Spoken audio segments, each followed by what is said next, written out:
E aí, bom, chegando de prosa aqui pra vocês, hoje eu vou contar um negócio diferente, que foi quando eu virei rural.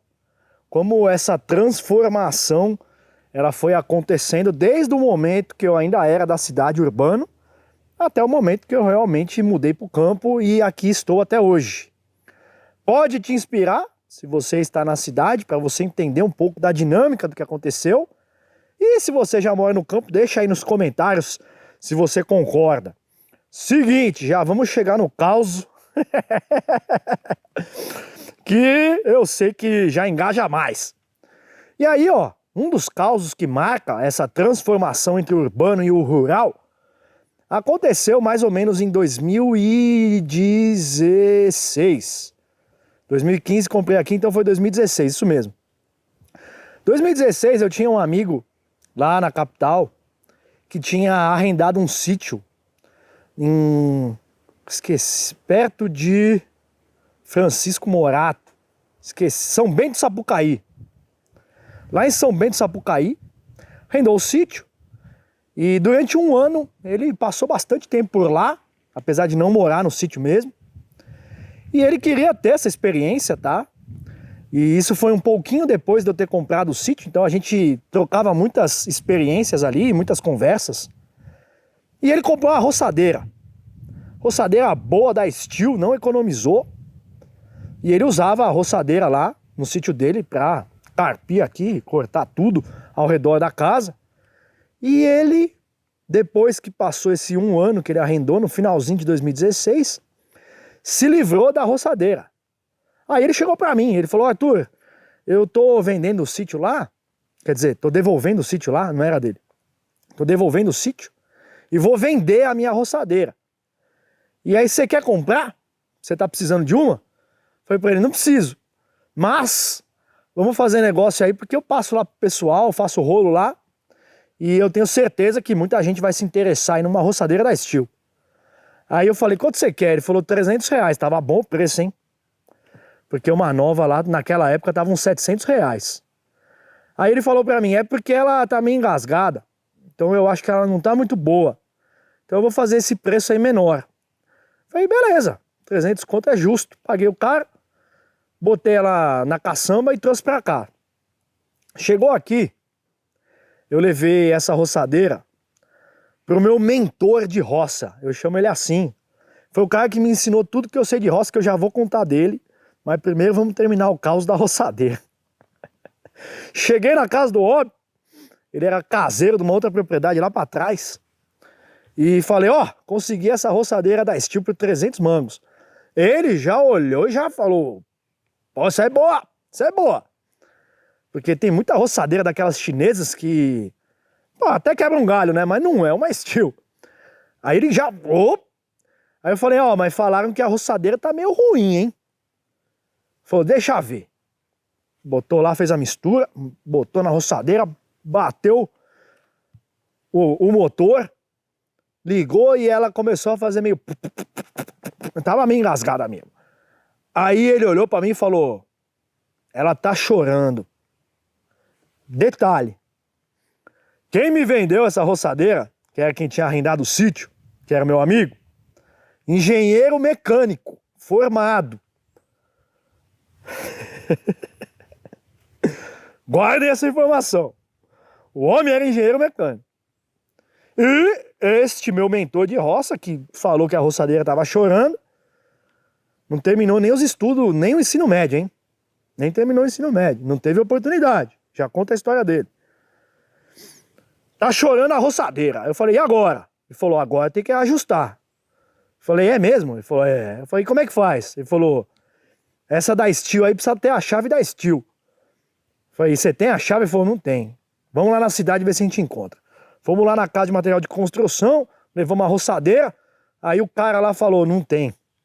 Essa chave da Steel aí só na assistência oficial. Não dá pra mexer. Falou: não, tá bom, obrigado. Trouxemos a roçadeira de volta. Chegou lá, ele botou no chão assim na grama, tá? Uma área mais ou menos igual essa daqui, ó. Foi pra dentro lá, voltou com uma serrinha. Olhou a bichona ali, ó. E começou bem devagarzinho com a serrinha a serrar os dois parafusos que tem para fazer a regulagem da mistura de combustível oxigênio do motor, da câmara de combustão. Não terminou o ensino médio, homem. Serrando ali. Aí, bem devagarzinho, porque o espaço era apertado, ele foi serrando ali na maior paciência, na maior calma. E aí ele transformou a chave original da Steel, que era especial, em 2 chaves de fenda, porque ele cortou em cima. Pegou uma chavinha de fenda bem pequenininha lá e fechou, conseguiu mexer no registro do motor, fechou tudo. Aí a bichinha morreu, o motor morreu, tava ligado, o motor morreu. Aí ele falou, eu não lembro agora se é exatamente isso, mas ele falou o certinho, ele falou 2,5 de ar e 1,5 de combustível. Falei, como assim? Ele falou, tem que girar, ó. 2,5 giro aqui, ó, no ar e 1,5 no combustível. Aí ele girou com o maior cuidado lá. Quando ele bateu, puxou o motor da bicha, a bicha quase deu coice. Voltou à vida a roçadeira. Ficou invocadíssima a roçadeira. Ele puxou ali o gatilho da menina, a menina chorou, mas gritava aquela roçadeira. Eu falei, meu Deus, salvou a roçadeira. Ele ficou feliz. Essa roçadeira ele usou durante muito tempo. Aí eu cheguei pro engenheiro mecânico, meu amigo, e falei, você é um engenheiro mecânico de bosta, hein? De bosta, que não conseguiu nem arrumar uma roçadeira. Ele falou, não, mas é que eu não entendo muito de roçadeira. E isso ilustra a parte rural que foi me mostrando como este mundo é incrível e como ele me atraiu muito. Porque eu olhava esse rapazão aí de roça, sem nada, sem estudo, mas com uma capacidade intelectual, com uma coragem de fazer as coisas, eu falava, pô, meu, eu quero me inspirar nesse tipo de pessoa. Porque para mim era totalmente diferente do que eu via na cidade. Na cidade eu tinha outras referências. Quando eu cheguei no campo, eu comecei a ter novas referências rurais. E isso mudou a minha vida e ao ponto de eu querer estar aqui e de criar meus filhos aqui. E essa história, esse caso, ilustra muito bem. Então, o engomadinho da cidade lá, formado, bambambam, nheco-nheco, engenheiro mecânico, de faculdade importante, comprou a melhor roçadeira no mercado, não sabia usar, não sabia regular. E o rapazão de roça aqui, simples de tudo, hein? Simples de tudo, filho. Ele mesmo ali, ó, sem as ferramentas necessárias, ele arrumou o negócio. Não precisou mandar para assistência nenhuma, a assistência é o cara. E o que ele fez com a roçadeira, ele faz com tudo. Motosserra, roda d'água e por aí vai, trator. O cara, ele é autodidata em tecnologia rural. E ele não terminou o ensino médio. E como ele, tem muitos aqui. E essas pessoas me inspiram muito. E eu vejo essas pessoas e eu gostaria muito de me espelhar nelas, né? E esse mentor de roça que eu falei para vocês, que foi o cara que arrumou a roçadeira, ele foi um dos primeiros ali que realmente me acolheu e foi um dos responsáveis por me mostrar o que é o campo. Apesar da gente estar perto aqui da capital, tá? Não estamos falando aqui de 12 horas de viagem. São aí, seus 150 quilômetros, tá? Então é perto da cidade, é relativamente perto. Mas é um outro mundo. Um mundo que eu não conhecia lá na cidade, lá em área urbana. E aí, né, esse rapazão de roça, a história dele, né, ele nasceu aqui nessas montanhas, tá? Nessa mata. Parteira mesmo, filho. Ele tem a minha idade, mais ou menos, uns 40 e poucos anos. Nasceu de parteira, no meio do campo. Ele tinha vários irmãos, eu não me lembro agora, acho que são 9 irmãos todos. Ele era um dos mais velhos. E ele cresceu ali, tá, fazendo carvão. O pai dele era carvoeiro, trabalhava numa propriedade, derrubava a mata nativa, naquela época se tirava mata nativa, não era eucalipto não. Derrubava a mata, construía o forno no meio do mato, botava fogo, controlava a queima, ensacava o carvão, botava no lombo do burro, e aí o burro tinha o líder e os outros que iam atrás, né? Muito legal.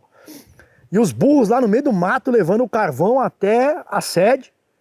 Da sede passava o caminhão, levava para outra propriedade onde fazia o beneficiamento ali, né? O carvão ele é separado pelos tamanhos, ensacava e despachava na cidade. São Paulo fez muito churrasco, tá? São Paulo é a capital.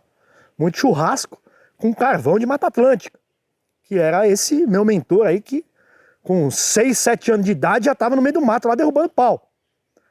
E essa era a realidade dele. E ele me contava essas histórias dessa realidade. Eu ia jantar na casa dele, sempre muito receptivo, ele sempre me acolheu, como eu falei para vocês. Eu não pedia nada, ele falava, vem aí à noite aí, eu vinha sozinho para cá, não tinha ninguém. Ele falava, vem jantar em casa aí. Eu ia na casa dele lá comer. Era arroz, feijão e couve, pessoal. Era o que tinha. A couve que ele plantava, arroz e feijão que ele comprava, certo? E às vezes tinha uma mistura, nem sempre tinha. Muitas vezes a gente comia ovo que era da galinhada. E tá bom demais. Era simples e uma comida deliciosa. E aí eu sempre comia lá com ele, lá no jantar, quando eu tava pra cá. Na época eu não morava aqui ainda. E ele me contava essas histórias. E essas histórias dele, de ter nascido no mato e tudo mais, eram incríveis. E eu ficava sempre pensando, pô, eu cresci na década de 80, 90, tão perto dele, e nossas realidades e histórias são completamente diferentes. Estourou uma bolha que existia dentro da minha cabeça, que era como eu via o mundo, quando eu via a história dele. Então ele com 6 anos estava arrancando pau da mata, ajudando o pai, tá? Mas ele ia para a escola, ele pegava lá a Kombi da escola, ele ia, até que ele completou 14 anos. Porque quando ele fez 14 anos, o pai dele faleceu, e aí ele assumiu os irmãos. Você vê como é a vida. Não tinha outro. Então ele assumiu os irmãos. Quando ele assumiu os irmãos, ele teve que parar de estudar. Então ele é semi-analfabeto. Não sabia ler direito, sabe? Tudo que ele aprendeu no dia a dia, de olhar, de tentar. E é um dos caras aí mais inteligentes que eu conheço. É impressionante. O mundão ensinou ele, e ele só teve a coragem de olhar para o mundão e falar, vamos. E essa realidade que ele vivia, né? Tão perto, tão distante da minha, me inspirou muito para ouvir outras histórias da região, e eram todas muito parecidas. Então era uma infância muito pobre, porque naquela época tinha-se pouquíssimos recursos, mas ao mesmo tempo muito rica, porque você tinha os recursos naturais. Então ao mesmo tempo que ele só tinha, por exemplo, arroz e banha de porco para cozinhar, era a única coisa que o pai dele comprava na cidade uma vez por mês. Ia para a cidade a pé, longe. Voltava com quilos de arroz e uma lata daquelas de tinta quadrada de banha de porco. Era o que tinha para cozinhar. O resto plantava, catava no mato e caçava. Então esses recursos naturais, que ele contava a história também, eram muito abundantes, mas davam trabalho. Então ele contava, por exemplo, que eles plantavam mandioca, plantavam couve, faziam a horta, né? Era muito importante para complementar a alimentação. Ovo de galinha, frango caipira e caça. Caça era muito comum. E aí eles tinham uns cachorros desses brutos de caça, não igual essa daqui, que é o meu pitbull urbano, que até aprendeu a andar no mato, mas é urbano. Os cachorros de caça era bruto mesmo. E ele me contava muitas histórias de caça daquela época, que era para subsistência, tá? Se não caçasse, meu amigo, se naquele dia na ceva não deu carne, só comia arroz. Fazer o quê? A vida era assim. Então, tinha lá a garrucha, e aí eles ficavam blocando, que eles chamavam, trocava de 32 para 28, que são os calibres, né? 32 para 28. Aí falava, meu pai enjoava da 28 e ia para 32, aí enjoava da 32 e voltava para 38. E aí eles mesmos faziam, né, a carga dos cartuchos em casa, tá? Então eles preparavam uma madeirinha, botavam o cartucho, pilhavam, o cartucho era de metal, então ele era reaproveitado, até estufar. Quando estufava aí não tinha jeito. E aí eles faziam a carga e eles iam caçar, ficava cevando no meio do mato, andava uma barbaridade no meio do mato, ficava lá com a bunda em cima do trepeiro, que chamava, até a bunda ficar quadrada. Trepeiro pela ripa de pau na árvore. Não podia falar nada, não podia fazer um barulho, porque senão os bichos iam embora. Os bichos não é trouxa de mato. Os bichos estão acostumados com a presença humana. Presença humana, então qualquer barulhinho os bichos vazavam, certo? Ligou a lanterna errada, os bichos vazavam, você ficou sem comer. Uma mosquitaiada, ele falava, um mosquito picando, não podia coçar e mexer, porque senão fazia barulho. Não podia, eu passei repelente. Que repelente, amigo? Primeiro que não tinha, segundo que se passou repelente, os bichos sentiam o cheiro. Então é o mais natural possível, passando frio, com coceira lá no meio do mato, para poder voltar para casa, limpar a carne de madrugada e jantar. Essa era a vida. E não tinha geladeira, hein? Tinha geladeira não, defumava no fogão a lenha. Então os bichos, quando você limpava eles certinhos, né? E cada bicho tinha um jeito certo de limpar, eles ficavam na fumaça defumando e ficavam lá nessa conservação natural, né? Não tinha geladeira, não tinha nem luz. Eles dormiam com um lampião de querosene. Ele falou que o nariz acordava tudo preto, do querosene da noite que ficava aceso. Ele falou que ele foi ver televisão com 16 anos. E isso, uma pessoa da minha idade. Crescemos na mesma época, com realidades totalmente diferentes, né? E essas histórias que ele me contava, essas histórias dele, eu adorava ouvir, até hoje eu gosto de ouvir. Me mostravam como o mundo é muito maior do que eu estava acostumado, né? E aí essas histórias também foram criando os valores que ele tinha. E os valores que ele tinha começaram a me mostrar muito também para a minha realidade, e eu comecei a absorver naturalmente muito desses valores. Então essa coragem de enfrentar, independente do que apareça. Ao invés de criar desculpa, você vai e resolve o que tem que ser resolvido, meu amigo, com os recursos que você tem. Então enquanto lá na cidade, lá na empresa, lá, meu Deus, tudo era problema. Tudo era dificuldade, tudo era o final dos tempos. Ai, é uma crise mundial, uma crise econômica, aí o cliente não sei o que lá, porque o contrato, porque deu errado, porque o projeto, porque a reunião, tudo era um problema. Com a minha equipe lá, tudo era uma dificuldade. Tudo tinha que parar lá e sentar para... Ai, vamos conversar para alinhar as expectativas. Deixa eu te dar esse feedback. Tudo era um problema infinito. Nunca acabava na cidade. E aqui no campo, a última coisa que eu via era problema. E os caras não tinham recurso nenhum. Os caras levantavam para arrepiar. O que tem que fazer hoje? Tem que fazer isso. Os caras iam lá e ó, pá, até fazer, filho. Tá chovendo, levanta e faz. Tá calor, levanta e faz. Ai, acabou o milho, levanta e pega milho. É assim que vai.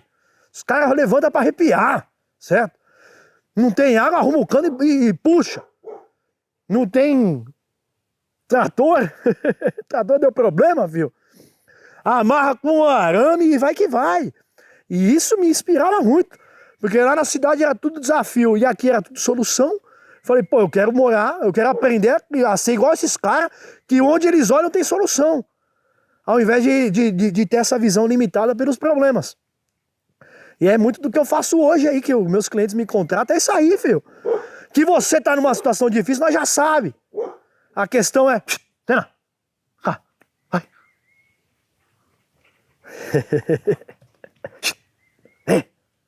Vai brincar lá embaixo, ó.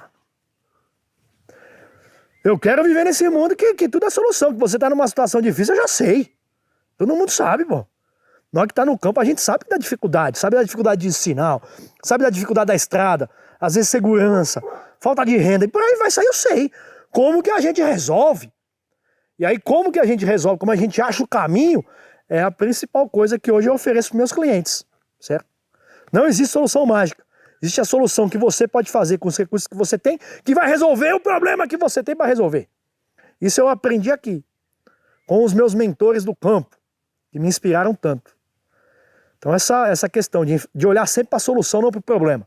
Depois, né? Coragem. Nossa, meus caras têm coragem para fazer. Coragem para avançar. Coragem. O que tem que ser feito, a gente vai fazer. E vamos para cima. Ah, tem que fazer a porteira, não sei o que lá, eu tô sem recurso aqui, não consigo tijolo, então nós vai fazer de pau. Beleza, tem pau, não tem pau, tem pau lá. Pra quando? É pra já. Teve uma coisa que eu aprendi com eles, que eu tive que começar até a tomar cuidado. Às vezes eu tinha ideias, né, porque como pessoa urbana eu tenho ideias. Aí eu tinha ideias, eu comentava com os caras, no que eu comentei já tá fazendo. Aí eu falei, puxa, não, mas pera, era só uma ideia. Os caras tinham tanta coragem que os caras já arrepiavam, filho. Não é pra derrubar, é pra subir, é pra enfrentar, vamos. Aí eu falava, não, pera, calma. E não existia calma. Então, eu comecei a adaptar, eu falava assim, não, eu só vou falar pra eles quando não for uma ideia, quando for realmente um negócio pra gente fazer. Porque não tinha esse negócio de planejamento. Tinha fazimento. Levanta e faz o negócio. Então isso eu aprendi muito com eles, essa coragem de fazer. Vamos lá. O problema eu já sei que eu tenho, amigo. Vamos atrás da solução. E a outra coisa é essa simplicidade, essa humildade, tá? Que os caras têm pouco, mas ninguém tem vergonha. Vamos que vamos. E o fogãozinho a lenha ali do lado de fora, que era o que tinha mesmo. Ah, tá frio? Põe mais lenha. Feijão tá pouco? Põe mais água no feijão. Ah, não tem mistura? Couve é a mistura hoje, filho. É mistura. O que eu comi com eles de couve temperada com limão rosa que nós pegava no pé, era o que tinha. E tava bom demais, filho. Ninguém dormia com fome. E tá bom. Então essa simplicidade, essa humildade de acordar e falar, tá bom, eu aprendi com eles também.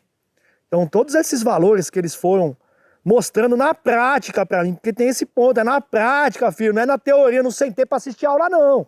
Eu não sentei lá agora, aula rural.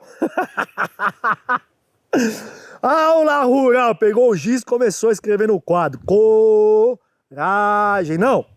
É no dia a dia, certo? É no dia a dia.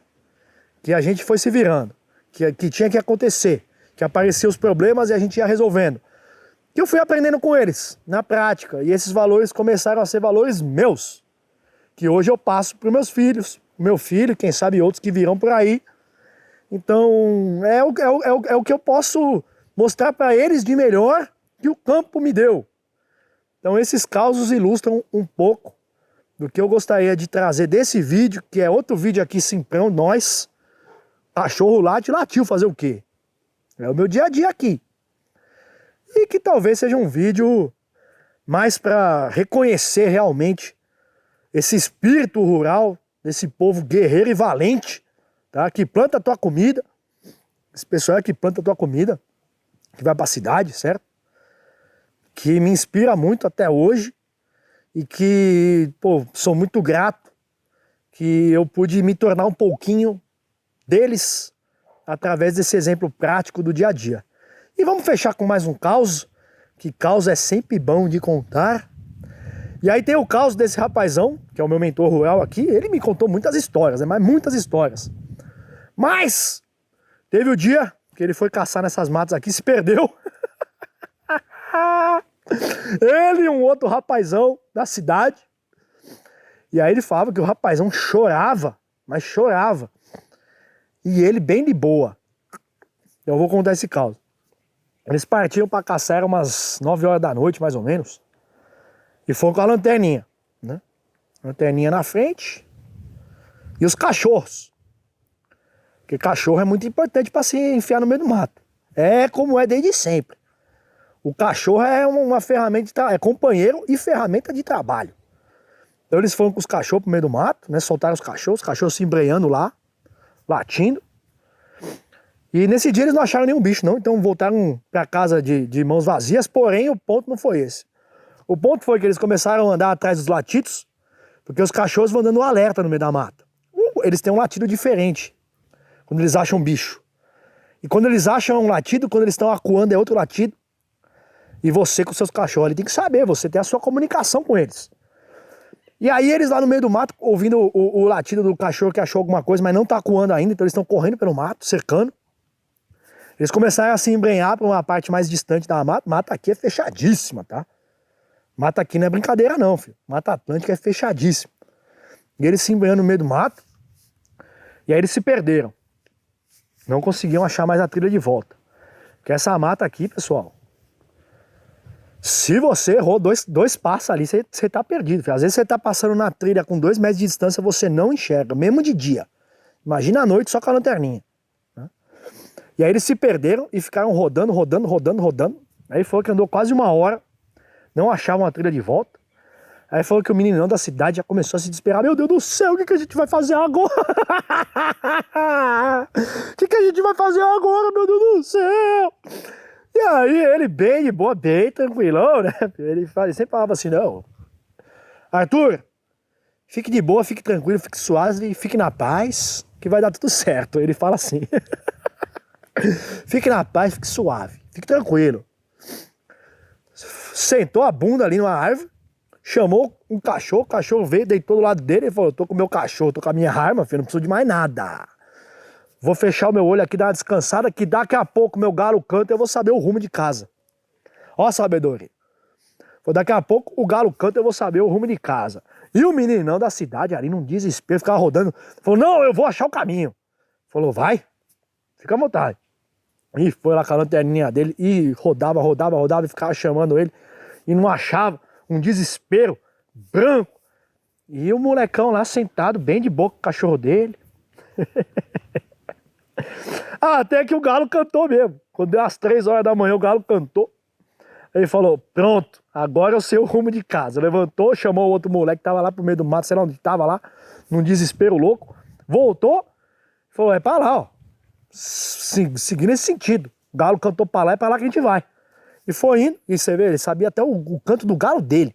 Foi indo, voltaram pra casa.